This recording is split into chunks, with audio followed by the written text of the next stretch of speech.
جنہوں نے مجھے اس قابل سمجھا کہ میں یہ کلمہ بول سکوں، تو میں اپنے عمران بھائی سے گزارش کروں گا کہ وہ متی کی معرفت لکھی گئی انجیل اس کا 27واں باب اس کی 45 اور 46 میں آیت میرے لیے پڑھنے والی۔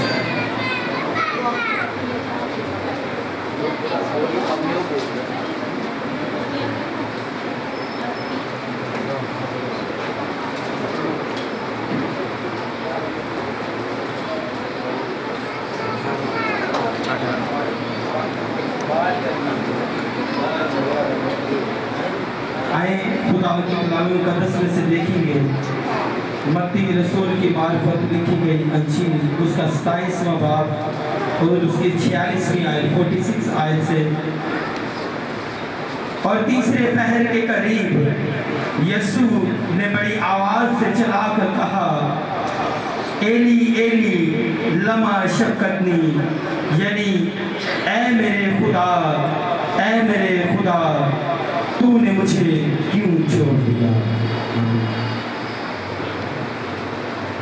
Thank you. میں چاہوں گا کہ یہی کلمات میں عربی میں بھی آپ کے لیے پڑھوں۔ 45ویں آیت سے، موت یسوع ومن الساعة الثانية عشرة الظهر خیم الظلام علی کل ارض حتی الساعة الثانية بعد الظهر۔ اور 46ویں آیت، ونحو الساعة الثانية صرخ يسوع بصوت عالي وقال أين لما شبقتني، أي إلهي إلهي لماذا تركتني۔ عزیزو، یہ کلمہ جو میں ابھی آپ کے سامنے بیان کرنے جا رہا ہوں، اس سے پہلے 3 کلمات ادا ہو چکے ہیں۔ 3 کلمات یسوع مسیح کی زمینی زندگی کے اختتام کے موقع پر صلیب پر ادا ہو چکے ہیں، اور یہ تینوں کلمات سورج کی روشنی میں ادا کیے گئے ہیں۔ تینوں کلمات دوسروں کے ریفرنس سے ادا کیے گئے ہیں، دوسروں کے لیے ادا کیے گئے ہیں، دوسروں کی بہتری کے لیے ادا کیے گئے ہیں، یا دوسروں کو مد نظر رکھتے ہوئے ادا کیے گئے ہیں۔ لیکن متی رسول کی جو منظر نگاری ہے، متی رسول جو سین بنا رہا ہے چوتھے کلمے کے شروع ہونے سے پہلے، اس کے مطابق اندھیرا ہو چکا ہے یہ کلمہ بولنے سے پہلے، اور یہ کلمہ وہ اندھیرے میں بیان کر رہا ہے۔ 45ویں آیت میں لکھا ہے کہ تیسرے پہر سے اندھیرا شروع ہو گیا۔ میں پہر کی آپ کے سامنے ایک ڈیفینیشن بیان کرنا چاہتا ہوں کہ پہر 2 قسم کے ہوتے تھے، ایک یہودی پہر تھا اور ایک رومی پہر تھا۔ یہودی پہر 4 گھنٹے کا ہوتا تھا اور وہ 3 پہر شامل کرتے تھے 24 گھنٹے میں۔ رومی پہر 3 گھنٹے کا ہوتا تھا اور اس کے 4 پہر ہوتے تھے۔ یونانی ترجمے میں اس کو خوراس کہا گیا ہے، کسی جگہ اس کا معنی گھڑی بھی کیا گیا ہے، اور کسی جگہ لکھا گیا ہے اسی گھڑی، خوراس۔ یہاں پر جس پہر کا ذکر ہے وہ 3 گھنٹے کا پہر ہے، اور جو یہودی پہر تھا 4 گھنٹے کا، جس کا ذکر ہم قضاء 6 باب 26 آیت میں اور پہلے سیموئیل اس کی 11 باب کی 11 آیت میں اسٹڈی کر سکتے ہیں۔ لیکن 45ویں آیت میں 27ویں باب کی 45ویں آیت میں جس پہر کا ذکر ہے وہ رومی پہر ہے، اور وہ 3 گھنٹے کا ہے۔ اس کے بعد اندھیرا چھا گیا متی رسول کی منظر نگاری کے مطابق۔ تیسرے پہر میں اندھیرا چھا گیا ہے۔ اندھیرے کو یونانی ترجمے میں سکوتیا کہا گیا ہے، اور سکوتیا اس اندھیرے کو کہتے ہیں جس میں چاند اور ستارے نظر آ رہے ہیں۔ لہٰذا سائنسدانوں کا جو کہنا ہے کہ اس وقت سورج گرہن ہوا تھا یا بادل کے آنے سے اندھیرا ہو گیا تھا، یہ وہ والا اندھیرا نہیں تھا، بلکہ یہ یونانی کا سکوتیا اندھیرا تھا، اور سکوتیا اندھیرا وہ ہوتا ہے جس میں چاند اور ستارے نظر آتے ہیں۔ اگر سائنسدانوں کی بات کو ہم مان بھی لیں کہ وہ سورج گرہن تھا، تو علم فلکیات کے مطابق ایک تو سورج 45 منٹ سے زیادہ نہیں ہوتا، اور دوسرا وہ 100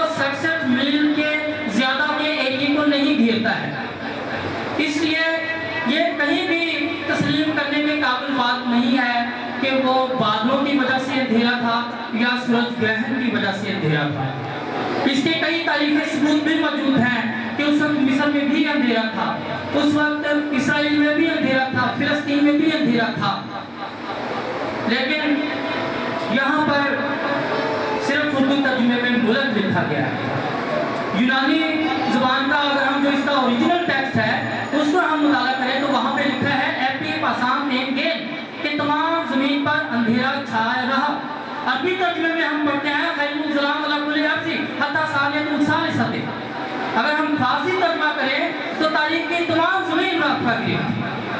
लेकिन उर्दू तर्जुमा करने वाले ने इसको सिर्फ मुल्क का हिस्सा बनाया है कि एक मुल्क में अंधेरा छाया रहा ताकि आगे जाकर ये कंट्रोवर्शियल ना हो।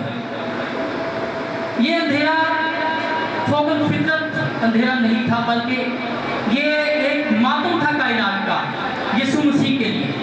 यीशु मसीह ने जो दुख उठाए, यीशु मसीह को जो कोड़े लगे, यीशु मसीह को जो ठुका गया, उस पर कायनात भी शर्मसार थी। कायनात ने अपने ऊपर अंधेरा करके मातम का इजहार किया और यीशु के दुख में अपने आप को शामिल किया। फिर इसके बाद अगली बात उसने बुलंद आवाज से कहा। बुलंद आवाज इसके लिए यूनानी में है फोने मेगाले। बुलंद आवाज से, जैसे मेगा प्रोजेक्ट, मेगा लिखा जाता है बहुत बड़ा प्रोजेक्ट, मेगाले फोने मेगाले, बुलंद आवाज से। यीशु मसीह को इस वक्त स्लीप पर चढ़े हुए 14 से 15 घंटे हो चुके हैं। लास्ट टाइम बागे गतसमनी में से जब से वो निकला है 11 बजे से अब तक के 12 बज चुके हैं और इस पूरे वक्त में उस पर तशद्दुद बेइंतहा हुआ, उस पर हर किस्म का जुल्म किया गया। हर किस्म का तशद्दुद करने के बावजूद, जख्मों से चूर चूर होने के बावजूद अपनी पूरी ताकत को इकट्ठा करता है और बुलंद आवाज से कहता है एली एली लमा शबक्तनी। मरकस इसको अलोही अलोही लमा शबक्तनी कहकर पुकारता है। अलोही अलोही अरामी जुबान का लफ्ज है, एली एली अब्रानी जुबान का लफ्ज है। अलोही अलोही उस वक्त मकामी जुबान थी, अब्रानी जुबान उस वक्त नेशनल जुबान का दर्जा रखती थी और यूनानी जुबान उस वक्त इंटरनेशनल जुबान का दर्जा रखती थी। यूनानी जुबान में यीशु ने कहा खेमू खेमू इला थीमिया का तरस्कस, ऐ मेरा खुदा तूने मुझे क्यों छोड़ दिया। वो छोड़ दिया गया, वो इसलिए छोड़ दिया गया ताकि वो गुरु की मार खा सके। वो छोड़ दिया गया, वो इसलिए छोड़ दिया गया ताकि उस पर थूका जा सके। वो इसलिए छोड़ा गया ताकि जिंदगी का मालिक मुजरम करार दिया जा सके। वो इसलिए छोड़ दिया गया ताकि हम छोड़ दिए। अगर वो ना छोड़ दिया जाता तो आज हमारे पास फख्र से कहने की कोई गुंजाइश ना होती कि हम मसीही हैं। अगर वो ना छोड़ा जाता तो हम छोड़ दिए जाते, पास्टर जोसेफ साहब छोड़ दिए जाते, आप में से हर एक छोड़ दिया जाता। वो तमाम बनी हुए इंसान के लिए सिर पर चढ़ा था, तमाम बनी हुए इंसान को छुड़ाने के लिए जमीन पर चढ़ा था, सिर पर चढ़ा था। अगर वो ना छोड़ा जाता तो आज का हर पठान कह रहा होता जमा खुदा तासो बली वाला ब्रेक है। अगर वो ना छोड़ा जाता तो आज का हर सिंधी कह रहा होता मोजो खुदा तुम उनकी क्यों छठी हुआ है।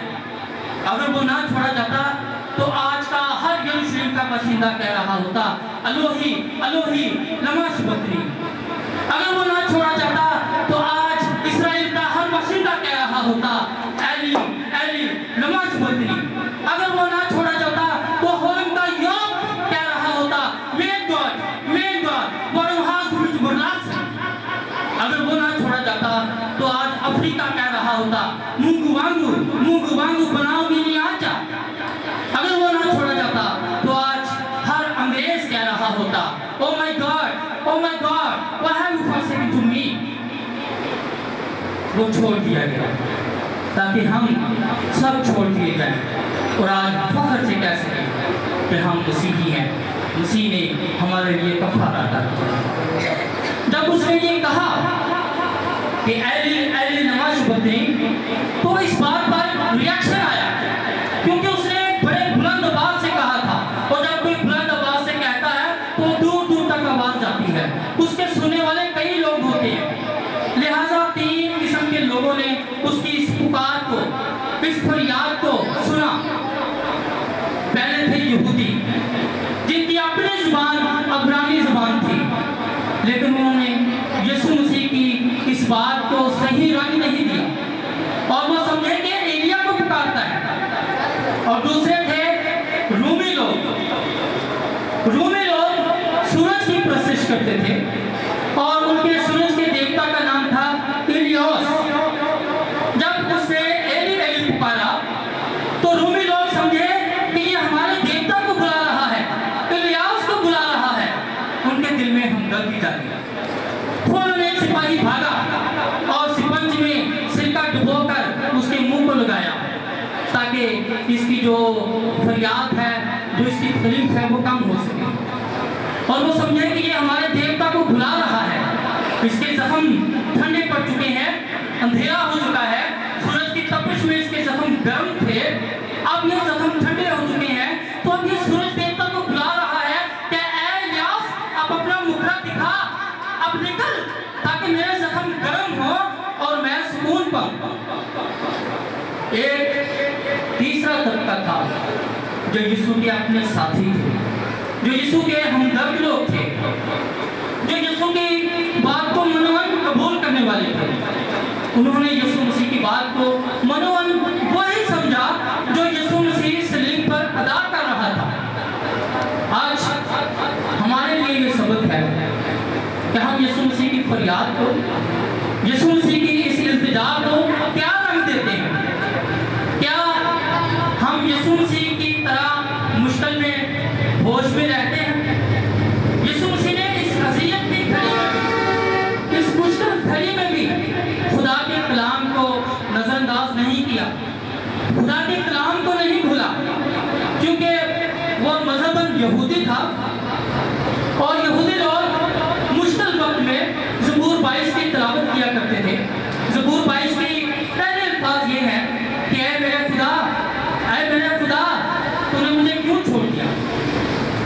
हम अपनी जिंदगियों का जायजा लें, क्या हमने कभी मुश्किल में खुदा को याद किया? हमारे ऊपर मुश्किल आती है तो हम अक्सर पीर के पास जाते हैं, किसी दरबार पे जाते हैं और अपनी मुश्किल का हल ढूंढने की कोशिश करते हैं। जब तक हम अपनी कोशिश करते हैं तब तक खुदा हमारी जिंदगी में काम नहीं करता। जब हम खुदा की आवाज़ को सुनते हैं और वही ही उसी तरह सुनते हैं जिस तरह खुदा ने कहा है, तो फिर हम बरकत पाते हैं और बरकत का कंसेप्ट हमारी ज़िंदगी में दाखिल होता है। हम बरकत को समझना शुरू कर देते हैं।